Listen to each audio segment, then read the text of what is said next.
बच्चों हम लोग जो है आज बेटा हम लोग देखेंगे इंटीग्रेटेड रेट एक्सप्रेशन। ठीक है बेटा। तो जीरो ऑर्डर और फर्स्ट ऑर्डर को हम लोग डिस्कस करेंगे। तो पहले हम लोग देखेंगे इंटीग्रेटेड रेट एक्सप्रेशन। राइट। तो बेटा जो हम लोग देखने वाले हैं इंटीग्रेटेड रेट एक्सप्रेशन,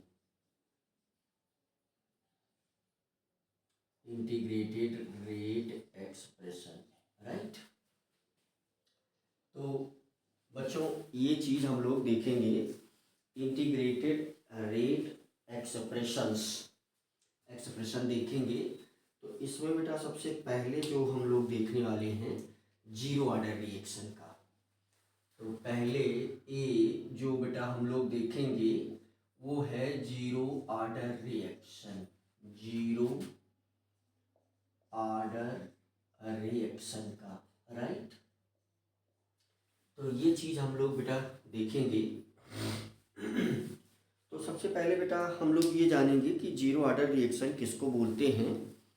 तो जीरो ऑर्डर रिएक्शन बेटा हम उससे बोलेंगे जिसके लिए अगर कोई हम रेट इक्वेशन लिखते हैं तो उसमें जो है कंसंट्रेशन की पावर जीरो हो, है ना।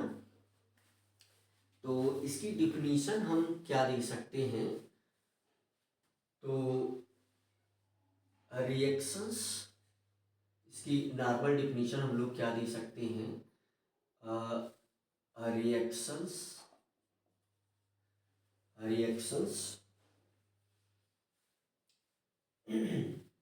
for which reactions for which rate expression, reactions for which rate equation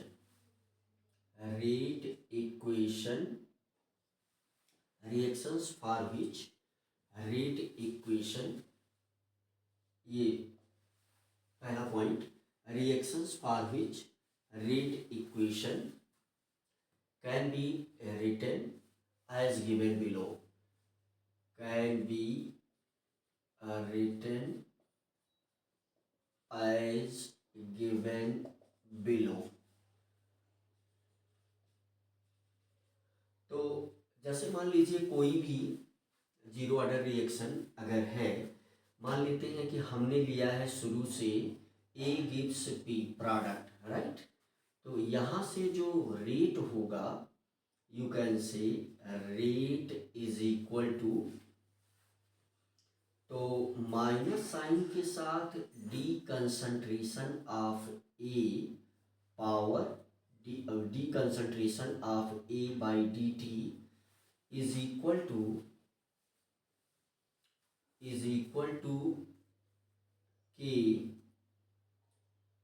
के concentration of A power zero. अगर हम ऐसा कुछ एक्सप्रेशन किसी इक्वेशन के लिए दे सकते हैं तो हम इसे जीरो ऑर्डर रिएक्शन बोलेंगे।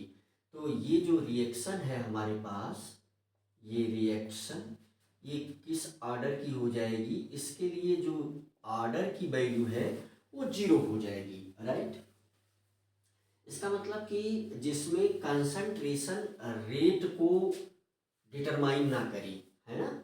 तो कंसंट्रेशन ऑफ रिएक्टेंट क्या हम लिख सकते हैं, concentration of reactant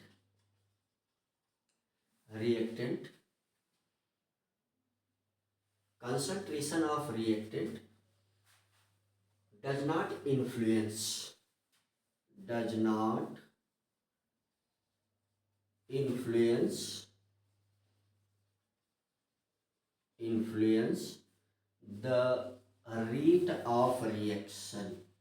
the rate of reaction।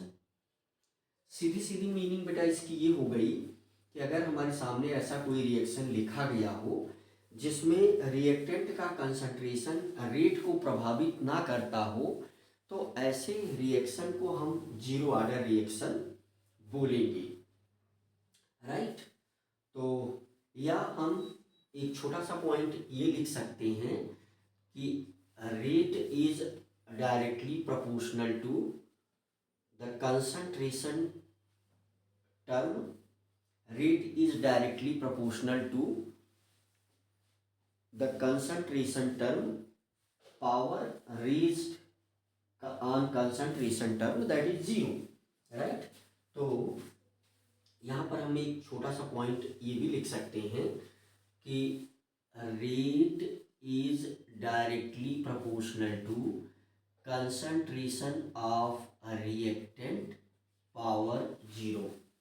तो अगर ऐसी कोई सिचुएशन हमारे सामने बन रही है तो हम उसे जीरो ऑर्डर रिएक्शन बोलेंगे, राइट। तो इसका इंटीग्रेटेड रेट इक्वेशन आइए हम लोग देख लेते हैं। तो जैसे ये हमने मान लीजिए हमने बोल दिया ये इक्वेशन 1 है ना। तो फ्रॉम इक्वेशन 1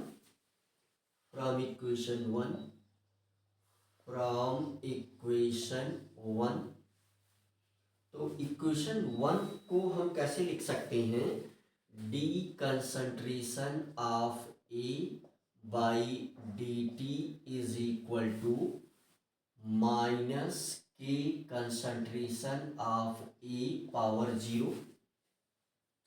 तो इसको हम क्या लिख सकते हैं, D concentration of A by D T is equal to, है ना, D concentration of A by D T is equal to minus K, यहां से हम क्या लिख सकते हैं, D concentration of A is equal to minus K T, है ना, टी टाइम है। तो अगर बेटा हम इसको इंटीग्रेट कर दें तो टाइम जो है जीरो से के जो है कांस्टेंट है, तो इनिशियल कंसंट्रेशन को हम ए नॉट से रिप्रेजेंट करें, है ना, यहाँ पर इनिशियल कंसंट्रेशन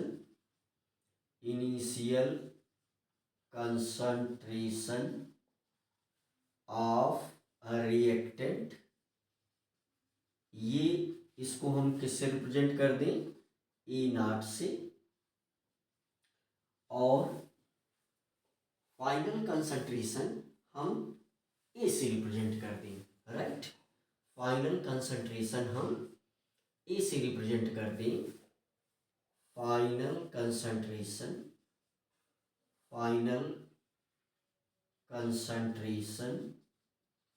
को हम लोग किससे रिप्रेजेंट कर देंगे, कंसंट्रेशन ए से, राइट। तो आप इसे आराम से देख लें कि इनिशियल कंसंट्रेशन और फाइनल कंसंट्रेशन को हमने रिप्रेजेंट किया ए नॉट से, और फाइनल कंसंट्रेशन ए नॉट से, और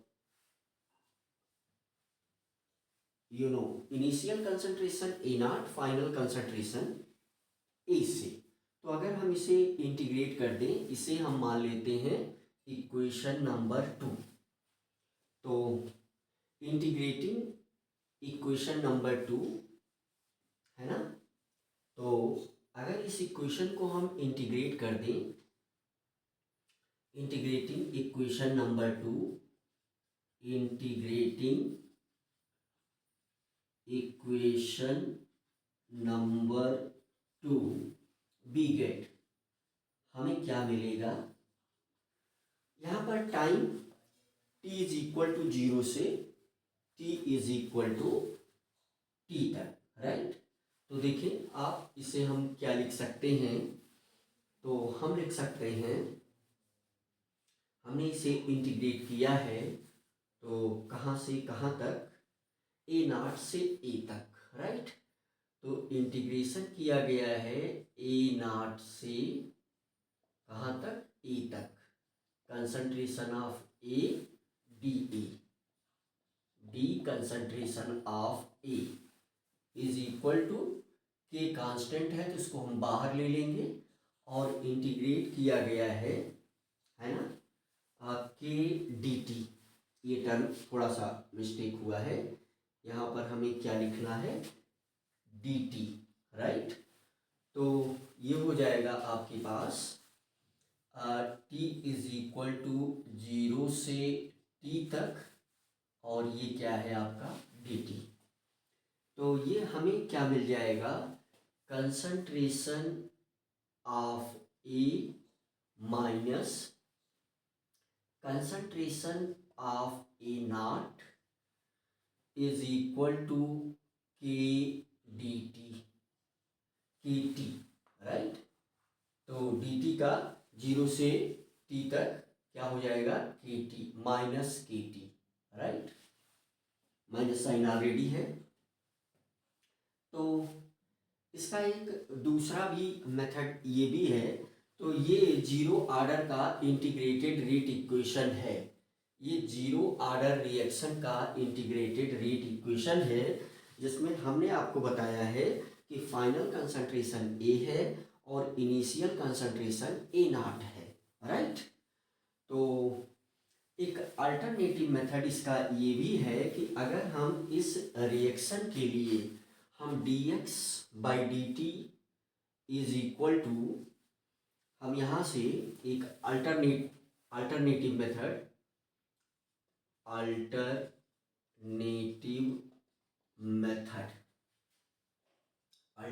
मेथड हम इसको ऐसे भी कर सकते हैं, dx by D T is equal to, जैसे मान लीजिए अल्टरनेटिव मेथड में, चलिए हम फिर से इस एक जनरल रिएक्शन को लिखते हैं, A गिव्स P, है ना। तो अगर ऐसा कोई रिएक्शन है तो इसके लिए रेट हम कैसे लिख सकते हैं, dx by D T is equal to K concentration of A power 0, है ना, क्योंकि ये क्या है जीरो ऑर्डर का रिएक्शन है। तो यहाँ से ये टर्म 1 हो ही जाएगा। तो इसे हम क्या लिख सकते हैं, dx by D T that is rate, हम पहले बता चुके हैं, दिस विल इक्वल टू क्या हो जाएगा आप हमारे पास k। तो यहाँ से जो dx हो जाएगा वो k इंटू डी टी। अब अगर इसे भी हम इंटीग्रेट कर दें, है ना, तो अगर हम इसे भी इंटीग्रेट कर दें तो integration of dx is equal to K, तो होगा नहीं, इंटीग्रेशन ऑफ dt। तो यहाँ से x is equal to K T plus C. तो यहाँ से हमारे पास क्या आ जाएगा, x is equal to K T plus सी। सी क्या है हमारे पास, इंटीग्रेशन कांस्टेंट है, राइट। तो यहाँ से हम t इज इक्वल टू 0 पर x जो है वो भी 0 होता है। तो कंसंट्रेशन इंटीग्रेशन कांस्टेंट की वैल्यू भी क्या मिल जाती है हमें, यहाँ पर 0 मिल जाती है, राइट। यहाँ पर इंटीग्रेशन कांस्टेंट की वैल्यू जो है हमें 0 मिल जाती है। तो फाइनली इक्वेशन वही आता है। तो यहाँ से at t is equal to 0 पर x की वैल्यू भी क्या हो जाएगी, 0 हो जाएगी। तो अगर हम ये वैल्यू सब्स्टिट्यूट करें तो यहाँ से हमारे पास क्या आ जाएगा, 0 is equal to k multiplied 0 plus C. तो integration constant is equal to 0, ये c क्या है, इंटीग्रेशन कांस्टेंट है, राइट। तो इसकी वैल्यू क्या हमें मिल जा रही है, इंटीग्रेशन कांस्टेंट की वैल्यू 0 मिल जा रही है। तो फाइनली हमारे पास जो इंटीग्रेटेड रेट इक्वेशन आता है वो x is equal to K T ही आता है, राइट। या यहाँ से k is equal to x by टी। तो ये एक और इंटीग्रेटेड रेट इक्वेशन हम इस प्रकार से लिख सकते हैं, ओके। तो अब जो भी जीरो ऑर्डर के रिएक्शन होंगे वो इस इंटीग्रेटेड रेट इक्वेशन को फॉलो करेंगे, राइट। तो यहाँ से जो है हम लोग कुछ जीरो ऑर्डर रिएक्शन की क्या देखेंगे, एग्जाम्पल देखेंगे, और फिर जीरो ऑर्डर रिएक्शन की कैरेक्टरिस्टिक्स भी देखेंगे। जो ये इंटीग्रेटेड रेट इक्वेशन है इसकी हम कैरेक्टरिस्टिक्स भी देखेंगे, और क्या देखेंगे, यू कैन से कुछ इसके एग्जाम्पल भी देखेंगे, राइट। तो हम ये लिख सकते हैं यहाँ से, अगर हम ये बोल दें, इसे जो है हम बोल दे रहे हैं इक्वेशन ए, इसको हमने बोल दिया इक्वेशन ए, और इसको हमने बोल दिया इक्वेशन बी। तो हम बोल सकते हैं कि equation A and B are the integrated rate equations for zero order reaction. तो यहाँ हम लिख सकते हैं कि इक्वेशंस ए, है ना, equations A and B, equations A and B, equations A and B are the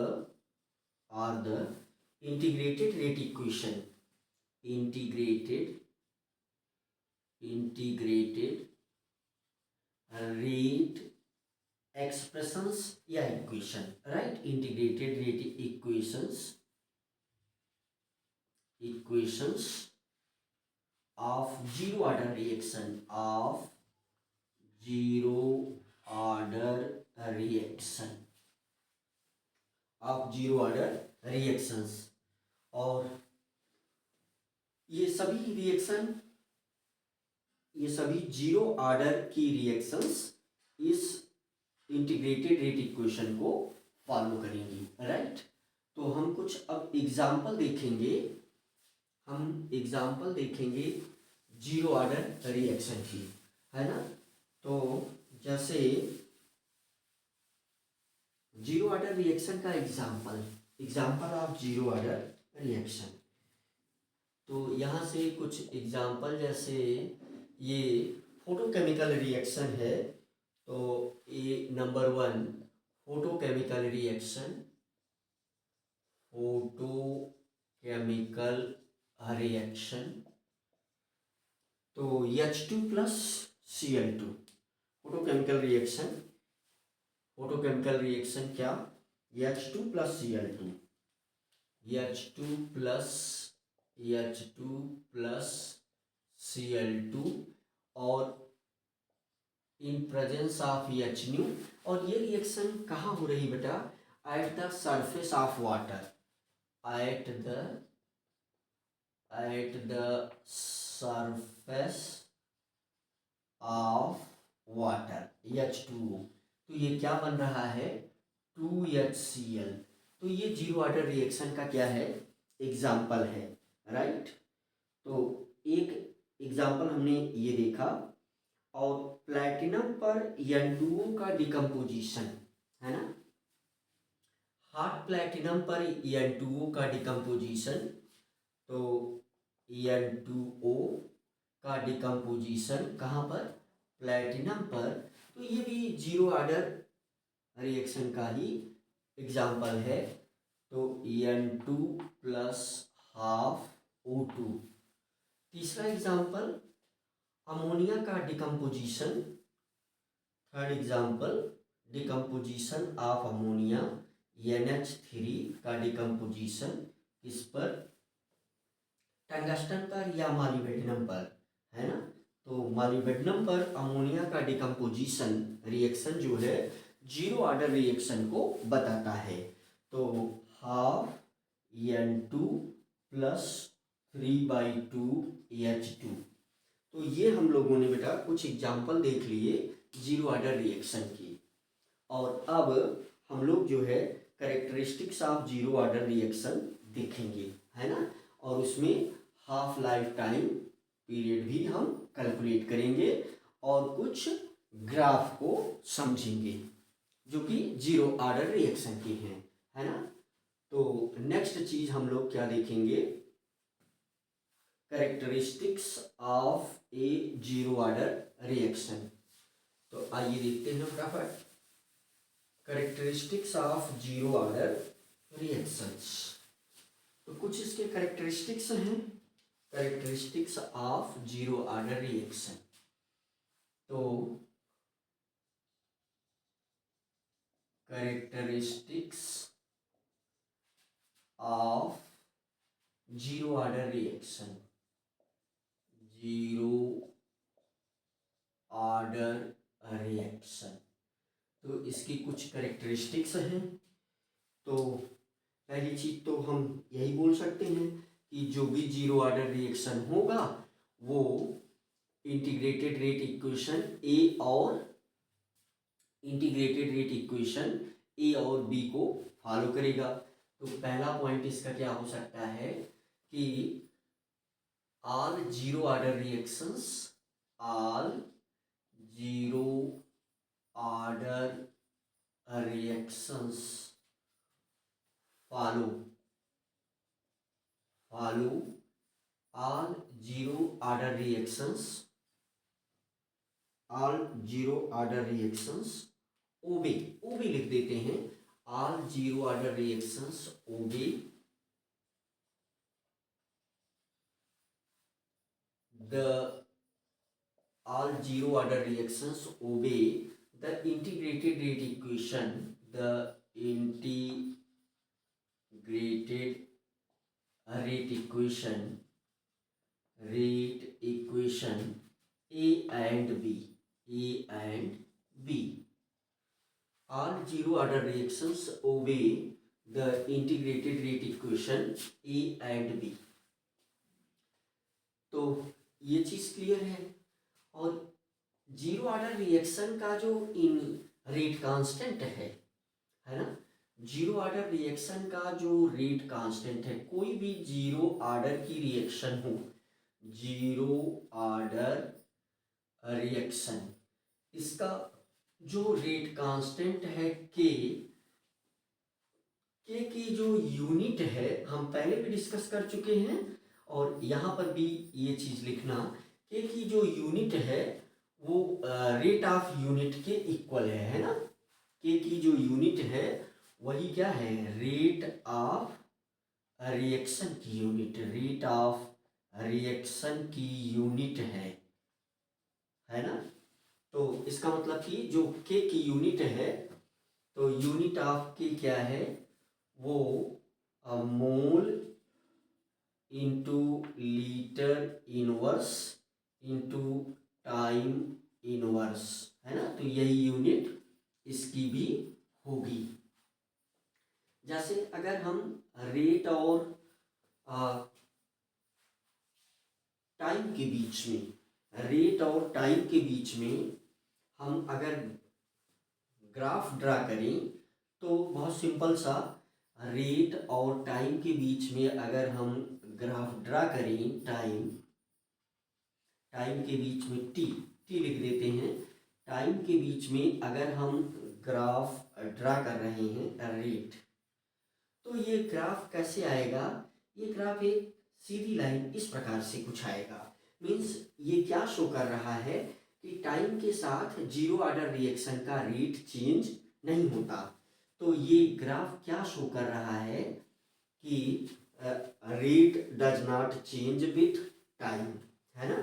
तो ये क्या शो कर रहा है, rate does not change with time. तो टाइम के साथ इसका रेट चेंज नहीं हो रहा है ना।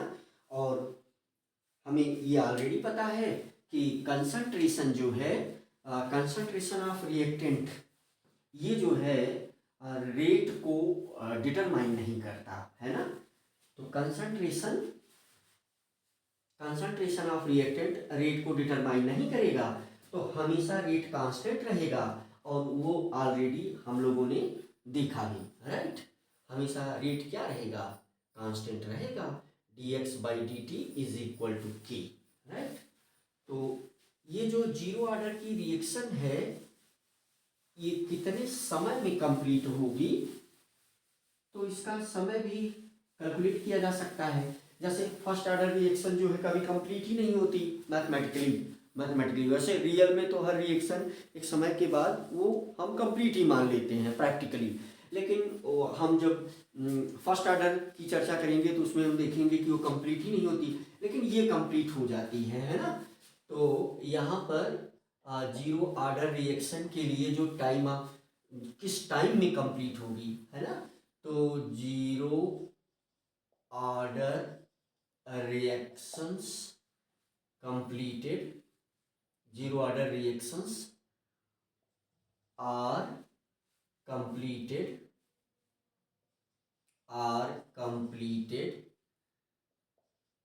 in time t, in time t।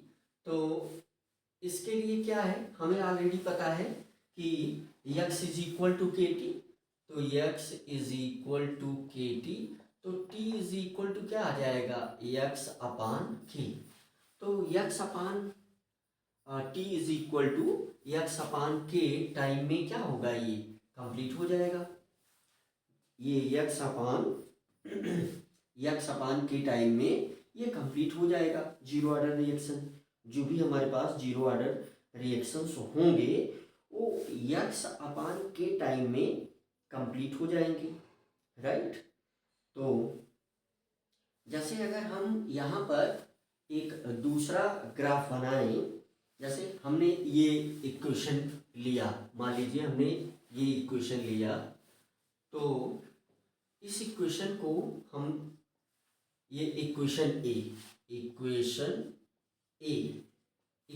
ए हमने लिया, तो इसमें इसको देखिए हम क्या लिख सकते हैं कि concentration of A that is final concentration, this will equal to what, initial concentration, this is what initial concentration A naught minus K T, है ना, माइनस के टी। आप देख लें इक्वेशन ए को हम ये लिख सकते हैं, राइट। इक्वेशन ए को हम इस प्रकार से लिख सकते हैं, है ना। और यहां से जो है इक्वेशन ए को इस प्रकार से लिखा जा सकता है कि ये हमारे पास है फाइनल कंसंट्रेशन और ये हमारे पास है इनिशियल कंसंट्रेशन। तो इक्वेशन ए को अगर हम इस प्रकार लिख लें तो यहाँ से हम हाफ लाइफ टाइम भी इसका कैलकुलेट कर सकते हैं। जैसे हाफ लाइफ टाइम को हम किससे रिप्रेजेंट करते हैं, half life time of zero order reaction, half life time of zero order reaction, zero order reaction. हम इसको किससे रिप्रेजेंट करते हैं, हाफ लाइफ टाइम को, तो हाफ लाइफ टाइम को हम लोग रिप्रेजेंट करते हैं टी हाफ से। हाफ लाइफ टाइम को हम किससे रिप्रेजेंट करते हैं, टी हाफ से। और किससे रिप्रेजेंट करते हैं हम लोग, टी 50%, चाहे हम इसको लिखें टी 50%, या हम इसको लिख सकते हैं ओ आर आर, या हम इसको क्या लिख सकते हैं ओ आर आर। यहां से हम हाफ लाइफ टाइम को कैलकुलेट कर सकते हैं, राइट। तो हाफ लाइफ टाइम को हम लोग यहां से कैलकुलेट कर सकते हैं। तो या हम इसको लिखते हैं टी 0.5। तीनों में से किसी को भी हम हाफ लाइफ टाइम के लिए क्या कर सकते हैं, इन तीनों से हाफ लाइफ टाइम को डिनोट किया जा सकता है, राइट। तो हाफ लाइफ टाइम की डिफिनीशन ये होगी कि वह टाइम जिसमें उस रिएक्शन के रिएक्टेंट का कंसंट्रेशन आधा बच जाए, है ना, final concentration. Half life time वो टाइम पीरियड है जिसमें कोई रिएक्शन का इनिशियल कंसंट्रेशन हाफ हो जाए, आधा हो जाए। तो यहाँ पर हमें क्या मिलेगा, यू कैन से इनिशियल कंसंट्रेशन तो हमारे पास क्या है, इनिशियल कंसंट्रेशन, इनिशियल कंसंट्रेशन हमारे पास क्या है, हमने रिप्रेजेंट किया है is equal to A naught से, ये इक्वेशन आप देखें। और फाइनल कंसंट्रेशन हमने किससे रिप्रेजेंट किया है, फाइनल कंसंट्रेशन हमने रिप्रेजेंट किया है किससे, ए से, कंसंट्रेशन ए है ना, इनिशियल कंसंट्रेशन ए नॉट से, फाइनल कंसंट्रेशन ए से।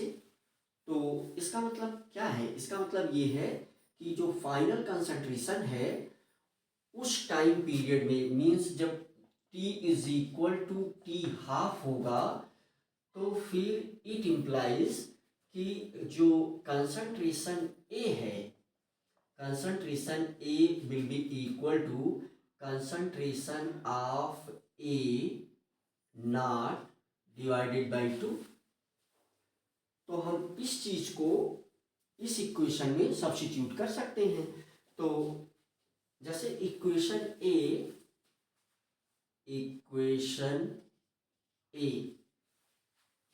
इक्वेशन ए है, equation A can be written as, कैसे लिखा, equation A can be written as, कैसे लिखा जा सकता है इक्वेशन ए को, तो हम लिख सकते हैं concentration of A naught minus concentration of A is equal to K T.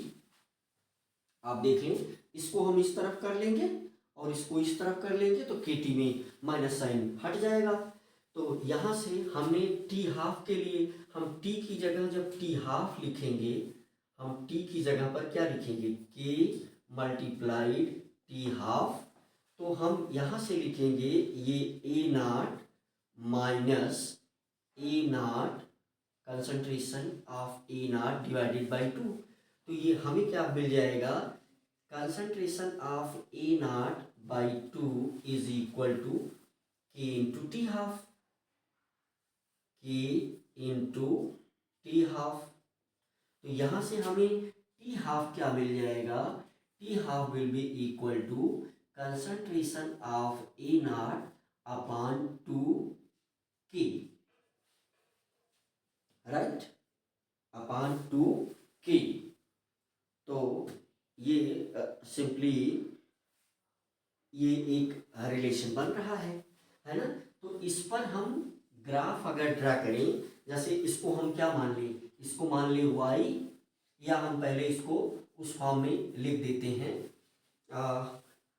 ये हाफ लाइफ टाइम है ना। तो यहाँ से हम जो है इस पर ग्राफ ड्रा कर सकते हैं, y is equal to M X, Y is equal to M X type का ये रिएक्शन, ये इक्वेशन बना हुआ है। तो हमने लिखा यहाँ पर टी हाफ यानी half life time, this will be equal to what, concentration of A naught multiplied 1/2k, है ना।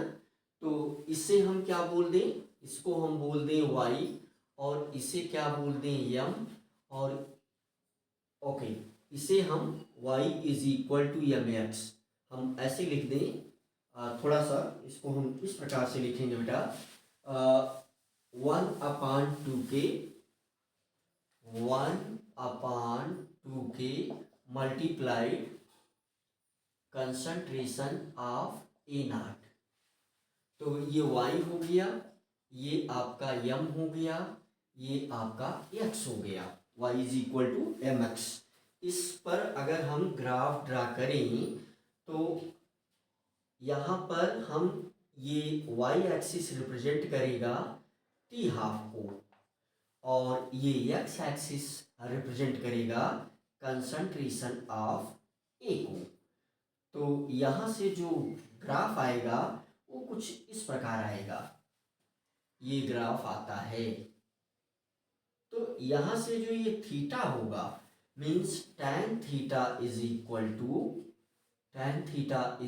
टू है ना 1/2k। tan theta is equal to 1/2k, right. तो इस प्रकार से हम ग्राफ ड्रा कर सकते हैं। ये हमने जो है कुछ पॉइंट देखे, है ना, हमने कुछ कैरेक्टरिस्टिक्स देखा जीरो ऑर्डर रिएक्शन के, जिससे आप इजीली देख सकते हैं, राइट। तो हमने कुछ एग्जांपल देखे, कुछ कैरेक्टरिस्टिक्स भी देखे जीरो ऑर्डर रिएक्शन के, और यहाँ से कुछ हमने ग्राफ भी ड्रा किया, राइट। तो जैसे एक दूसरा इक्वेशन है हमने जो लिया था एक नेक्स्ट पॉइंट, और मेरे ख्याल से कैरेक्टरिस्टिक्स में ये लास्ट पॉइंट होगा। अगर हम इस पर ग्राफ ड्रा करते हैं, है ना, इस पर अगर हम ग्राफ एक नेक्स्ट और लास्ट पॉइंट होगा, x is equal to KT पर भी हम ग्राफ ड्रा कर सकते हैं, right. x is equal to KT पर भी हम ग्राफ को ड्रा कर सकते हैं। तो ये अगर एक हमारे पास इक्वेशन है, x is equal to KT, हमारे पास इक्वेशन क्या है, x is equal to KT, right. तो ये हमारे पास हमने ये इंटीग्रेटेड रेट इक्वेशन डिराइव किया, x is equal to KT, है ना। तो ये भी हमारे पास क्या है, y is equal to mx जैसा ही है। तो this is what y and this is what m and this is what is this is x। तो यहाँ पर अगर हम ऐसा कुछ ग्राफ ड्रा करें, this is x and this is what time t, है ना। तो जो हमारे पास स्लोप आएगा वो स्लोप कुछ ये होगा। तो यहाँ पर जो थीटा है that is mean slope is equal to k, यहाँ से जो थीटा आएगा हमारे पास means tan theta is equal to यहाँ पर k। अगर हम x और t के बीच में ग्राफ ड्रा करते हैं तो जो स्लोप आएगा बेटा वो कुछ इस प्रकार से होगा। तो हमने अब इस वीडियो में बेटा जीरो ऑर्डर रिएक्शन को देखा, राइट। तो नेक्स्ट वीडियो में बेटा हम लोग फर्स्ट ऑर्डर रिएक्शन देखेंगे, राइट।